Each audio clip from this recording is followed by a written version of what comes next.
Leitura diária da Bíblia. Hoje, dia 6 de janeiro de 2024, iremos ler os capítulos 17 a 20 de Gênesis. A circuncisão, o sinal da aliança. Capítulo 17. Quando Abrão tinha 99 anos de idade, o Senhor lhe apareceu e disse: Eu sou o Deus Todo-Poderoso. Ande diante de mim e seja íntegro. Assim confirmarei a minha aliança entre mim e você e o multiplicarei muitíssimo. Abrão prostrou-se com o rosto em terra e Deus disse-lhe: Da minha parte, esta é a minha aliança com você. Você será o pai de uma multidão de nações. Já não será chamado Abrão, agora o seu nome será Abraão, porque eu o constituí pai de uma multidão de nações. Eu o tornarei extremamente fértil. De você farei nações e de você procederão reis. Estabelecerei a minha aliança como aliança eterna entre mim e você e a sua futura descendência, por todas as gerações, para ser o seu Deus e o Deus da sua descendência. Darei a você e a sua descendência como propriedade perpétua toda a terra de Canaã, onde você agora é estrangeiro. Além disso, serei o Deus deles. Da sua parte, Deus disse a Abraão: Guarda a minha aliança, tanto você como a sua futura descendência, por todas as gerações. Esta é a minha aliança com você e com a sua futura descendência, aliança que vocês guardarão. Todos os do sexo masculino entre vocês serão circuncidados. Vocês serão circuncidados na carne do prepúcio, e esse será o sinal da aliança entre mim e vocês. Pelas próximas gerações, todo menino de 8 dias de idade entre vocês terá que ser circuncidado. Tanto os escravos nascidos na sua casa quanto os que forem comprados de estrangeiros, que não são da sua descendência, sejam nascidos na sua casa, sejam comprados com o seu dinheiro, terão que ser circuncidados. A minha aliança marcada no corpo de vocês será uma aliança perpétua. Qualquer do sexo masculino que for incircunciso, que não tiver sido circuncidado na carne do prepúcio, será eliminado do meio do seu povo, porque quebrou a minha aliança.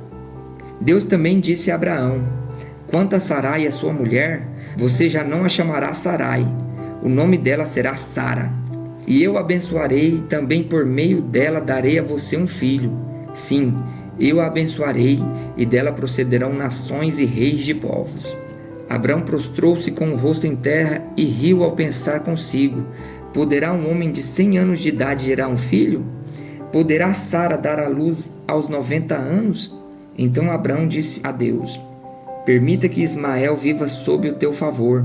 Então Deus respondeu: Na verdade, Sara, sua mulher, lhe dará um filho, e você o chamará Isaque. Estabelecerei com ele a minha aliança, que será a aliança eterna para a descendência dele. No caso de Ismael, levarei em conta o seu pedido, também o abençoarei. Eu o farei fértil e o multiplicarei muitíssimo. Ele será pai de 12 governantes, e dele farei uma grande nação. A minha aliança, porém, eu estabelecerei com Isaque, filho que Sara dará a você no ano que vem, por esta época. Quando terminou de falar com Abraão, Deus subiu e retirou-se da presença dele. Naquele mesmo dia, Abraão tomou seu filho Ismael, todos os nascidos na sua casa e os que foram comprados com seu dinheiro, todos os do sexo masculino da sua casa, e os circuncidou na carne do prepúcio, como Deus lhe ordenara. Abraão tinha 99 anos quando foi circuncidado, e Ismael, seu filho, tinha 13. Abraão e o seu filho Ismael foram circuncidados naquele mesmo dia. Também com Abraão foram circuncidados todos os da sua casa, tanto os nascidos em sua casa como os comprados de estrangeiros. Deus promete um filho a Abraão. Capítulo 18. O Senhor apareceu a Abraão próximo aos carvalhos de Manre, quando ele estava sentado à entrada da sua tenda, na hora mais quente do dia. Abraão ergueu os olhos e viu 3 homens em pé próximo dele. Quando os viu, correu da entrada da tenda ao encontro deles e curvou-se até o chão. Ele disse: Meu senhor, se achar por bem favorecer este servo seu, não passe por mim sem fazer uma parada. Deixem que lhes tragam um pouco de água para que lavem os pés e descansem debaixo desta árvore. Vou também trazer a vocês o que comer para que recuperem as forças. Depois de terem ficado com este seu servo, sigam em frente. Está bem, faça como você disse, responderam.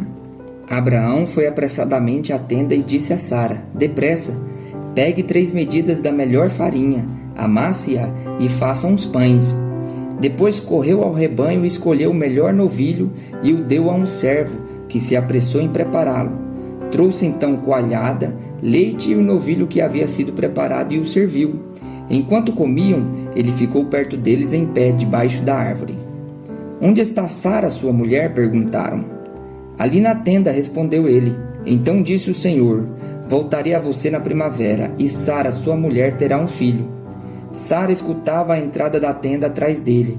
Abraão e Sara já eram velhos de idade bem avançada, e Sara já tinha passado da idade de ter filhos. Por isso riu consigo mesma quando pensou: depois de já estar velha e meu senhor já idoso, ainda terei esse prazer? Mas o Senhor disse a Abraão: Porque Sara riu e disse: Poderei realmente dar à luz agora que sou idosa? Existe alguma coisa impossível para o Senhor? Na primavera voltarei a você, e Sara terá um filho. Sara teve medo e por isso mentiu: Eu não ri.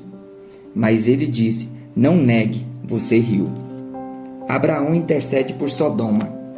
Quando os homens se levantaram para partir, avistaram lá embaixo Sodoma, e Abraão os acompanhou para despedir-se.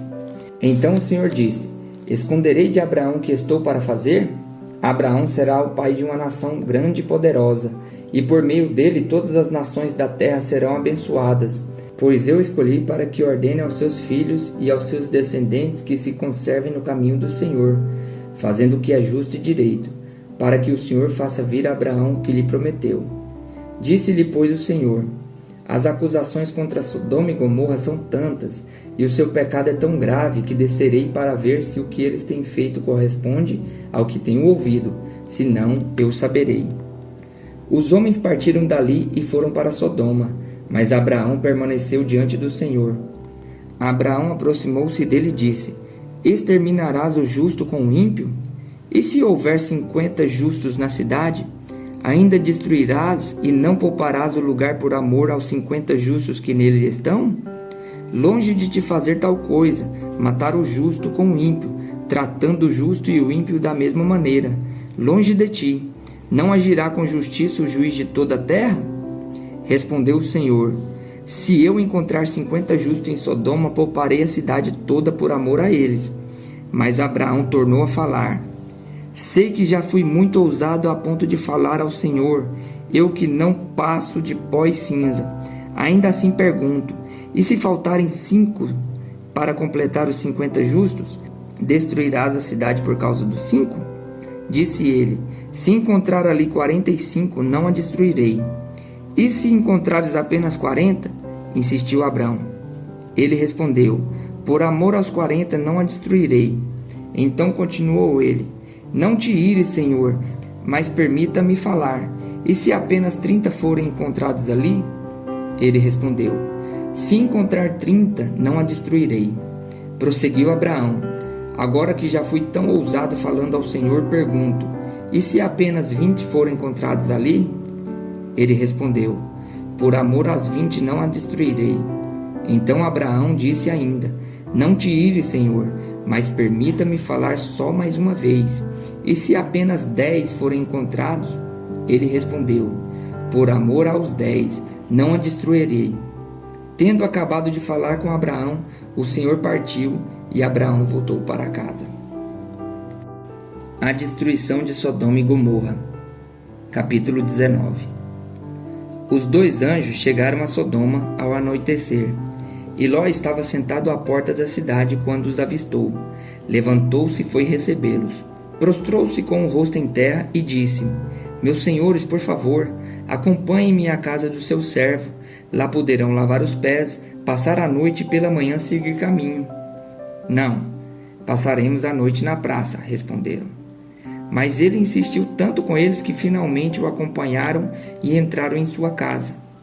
Ló mandou preparar-lhes uma refeição e assar pão sem fermento, e eles comeram. Ainda não tinha ido deitar-se quando todos os homens de todas as partes da cidade de Sodoma, dos mais jovens aos mais velhos, cercaram a casa. Chamaram Ló e lhe disseram: Onde estão os homens que vieram à sua casa esta noite? Traga-os para nós aqui fora, para que tenhamos relações com eles. Ló saiu da casa, fechou a porta atrás de si e disse: Não, meus amigos, não façam essa perversidade. Olhem, tenho 2 filhas que ainda são virgens. Vou trazê-las para que vocês façam com elas o que bem entenderem, mas não façam nada a estes homens, porque se acham debaixo da proteção do meu teto. Saia da frente, gritaram, e disseram: Este homem chegou aqui como estrangeiro e agora quer ser o juiz? Faremos a você pior do que a eles. Então empurraram Ló com violência e avançaram para arrombar a porta. Nisso, os 2 visitantes agarraram Ló, puxaram-no para dentro e fecharam a porta. Depois feriram de cegueira os homens que estavam à porta da casa, dos mais jovens aos mais velhos, de maneira que não conseguiam encontrar a porta. Os 2 homens perguntaram a Ló: Você tem mais alguém na cidade? Genros, filhos ou filhas, ou qualquer outro parente? Tire-os daqui, porque estamos para destruir este lugar. As acusações feitas ao Senhor contra este povo são tantas que ele nos enviou para destruir a cidade. Então Ló foi falar com seus genros, os quais iam casar-se com suas filhas, e lhes disse: Saiam imediatamente deste lugar, porque o Senhor está para destruir a cidade. Mas pensaram que ele estava brincando. Ao raiar do dia, os anjos insistiam com Ló, dizendo: Depressa, leve daqui a sua mulher e as suas 2 filhas, ou vocês também serão mortos quando a cidade for castigada. Tendo ele hesitado, os homens o agarraram pela mão, como também a sua mulher e as suas 2 filhas, e os tiraram dali à força, e os deixaram fora da cidade, porque o Senhor teve misericórdia deles. Assim que os tiraram da cidade, um deles disse a Ló: Fuja por amor à vida, não olhe para trás, e não pare em lugar nenhum da planície. Fuja para as montanhas, ou você será morto. Ló, porém, lhes disse: Não, meu senhor, seu servo foi favorecido por sua benevolência, pois o Senhor foi bondoso comigo, poupando-me a vida. Não posso fugir para as montanhas, senão essa calamidade cairá sobre mim e morrerei. Aqui perto há uma cidade pequena. Está tão próxima que dá para correr até lá. Deixe-me ir para lá. Mesmo sendo tão pequena, lá estarei a salvo. Está bem, respondeu ele. Também lhe atenderei esse pedido. Não destruirei a cidade da qual você fala. Fuja depressa, porque nada poderei fazer enquanto você não chegar lá. Por isso a cidade foi chamada Zoar. Quando Ló chegou a Zoar, o sol já havia nascido sobre a terra. Então o Senhor, o próprio Senhor, fez chover do céu fogo e enxofre sobre Sodoma e Gomorra. Assim ele destruiu aquelas cidades e toda a planície, com todos os habitantes das cidades e a vegetação. Mas a mulher de Ló olhou para trás e se transformou numa coluna de sal. Na manhã seguinte, Abraão se levantou e voltou ao lugar onde tinha estado diante do Senhor, e olhou para Sodoma e Gomorra, para toda a planície, e viu uma densa fumaça subindo da terra, como fumaça de uma fornalha. Quando Deus arrasou as cidades da planície, lembrou-se de Abraão e tirou Ló do meio da catástrofe que destruiu as cidades onde Ló vivia. Os descendentes de Ló. Ló partiu de Zoar com as suas 2 filhas e passou a viver nas montanhas, porque tinha medo de permanecer em Zoar. Ele e as suas 2 filhas ficaram morando na caverna. Um dia, a filha mais velha disse à mais jovem: Nosso pai já está velho, e não há homem nas redondezas que nos possuam, segundo o costume de toda a terra. Vamos dar vinho ao nosso pai, e então nos deitaremos com ele para preservar a sua linhagem. Naquela noite deram vinho ao seu pai, e a filha mais velha entrou e se deitou com ele. E ele não percebeu quando ela se deitou, nem quando se levantou. No dia seguinte, a filha mais velha disse à mais nova: Ontem à noite deitei-me com o meu pai. Vamos dar-lhe vinho também esta noite, e você se deitará com ele, para que preservemos a linhagem de nosso pai. Então, outra vez deram vinho ao pai naquela noite, e a mais nova foi e se deitou com ele. E ele não percebeu quando ela se deitou, nem quando se levantou. Assim as 2 filhas de Ló engravidaram de seu pai. A mais velha teve um filho e deu-lhe o nome de Moabe. Este é o pai dos moabitas de hoje. A mais nova também teve um filho e deu-lhe o nome de Ben-Ami. Este é o pai dos amonitas de hoje. Abraão em Gerar. Capítulo 20. Abraão partiu dali para a região de Neguebe e foi viver entre Cádiz e Sur. Depois morou algum tempo em Gerar. Ele dizia que Sara, sua mulher, era sua irmã. Então Abimeleque, rei de Gerar, mandou buscar Sara e tomou-a para si. Certa noite Deus veio a Abimeleque num sonho e lhe disse: você morrerá. A mulher que você tomou é casada. Mas Abimeleque, que ainda não havia tocado nela, disse: Senhor, destruirias um povo inocente? Não foi ele que me disse, ela é minha irmã? E ela também não disse, ele é meu irmão? O que fiz foi de coração puro e de mãos limpas. Então Deus lhe respondeu no sonho: sim, eu sei que você fez isso de coração puro. Eu mesmo impedi que você pecasse contra mim e por isso não lhe permiti tocá-la. Agora devolva a mulher ao marido dela. Ele é profeta e orará em seu favor, para que você não morra. Mas, se não a devolver, esteja certo de que você e todos os seus morrerão. Na manhã seguinte, Abimeleque convocou todos os seus conselheiros, e quando lhes contou tudo o que acontecera, tiveram muito medo. Depois Abimeleque chamou Abraão e disse: O que fizeste conosco? Em que foi que pequei contra ti, para que me trouxesses tamanha culpa sobre mim e sobre o meu reino? O que me fizeste não se faz a ninguém. E perguntou Abimeleque a Abraão: O que te levou a fazer isso? Abraão respondeu: Eu disse a mim mesmo: certamente ninguém teme a Deus neste lugar, e irão matar-me por causa da minha mulher. Além disso, na verdade, ela é minha irmã por parte de pai, mas não por parte de mãe, e veio a ser a minha mulher. E quando Deus me fez sair errante da casa do meu pai, eu disse a ela: assim você me provará sua lealdade. Em qualquer lugar onde formos, diga que sou seu irmão. Então Abimeleque trouxe ovelhas e bois, servos e servas, deu-os a Abraão e devolveu-lhe Sara, sua mulher. E disse Abimeleque: minha terra está diante de ti, podes ficar onde quiseres. A Sara ele disse: estou dando a seu irmão 1000 peças de prata, para reparar a ofensa feita a você, diante de todos os seus. Assim todos saberão que você é inocente. A seguir, Abraão orou a Deus, e Deus curou Abimeleque, sua mulher e suas servas, de forma que puderam novamente ter filhos, porque o Senhor havia tornado estéreis todas as mulheres da casa de Abimeleque por causa de Sara, mulher de Abraão.